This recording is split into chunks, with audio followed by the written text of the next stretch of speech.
Hey, what's going on, guys? Markup with theeasiestbusiness.com. Today, I want to bring you something that's going to be very quick. I was getting ready to shoot a whiteboard video for my YouTube channel and talk about small business profit margin versus markup and the common mistake that people usually make when they think they're talking about margin when really they're talking about markup. But I figured I'd just make it a TikTok. I usually don't do like the business side of my business on TikTok. I usually save that for YouTube. So if that's something you're interested in, click the YouTube icon on my profile and go subscribe there because I put out usually content weekly. But let's just make this into a TikTok and we'll get it everywhere pretty quick.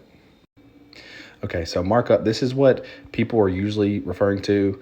They think they're talking about margin when in fact they're actually talking about markup. So let's use $100 job cost to the company for easy math. So if the job cost $100 to the company, we'll multiply that by 1.5. People say, oh, put 50% on the job. They'll multiply it by 1.5, get $150. You made $50 profit on a $100 job. That's 50% profit margin, right? Wrong. That's actually a 33.3% profit margin, because if you go down here and do the math, you do 150 times 0.333. Once you carry the decimal 2 spots, that's 33.3%. If you made 33.3% on the job, you made $50 on the job. We'll go over here. Let's talk about margin. This is where you want to be. You want to talk about margin. You don't really want to deal with markup.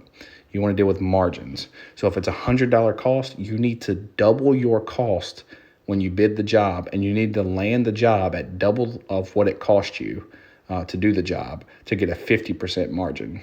So how this works is you'll take 200 times it by 0.5, which is 50%, and you'll get $100. So that math checks out. So $100 profit is half of what your total job was bid at, or the contract value of your job, meaning 50% of your total was profit. 50% of your total is $100, which is your profit. So that checks out. You want to stay away from markup because it could be a lot more mathematically confusing. Even though it seems simpler on the front end, it can catch you on the back end. You want to go towards margin. And so for contractors, if you have a $25,000 job that you need to do as a contractor, you need to keep your cost under $12,500 for labor and material to make a 50% profit margin on that job. Now, this is not including any additional overhead you may have that I'm not factoring in on this video.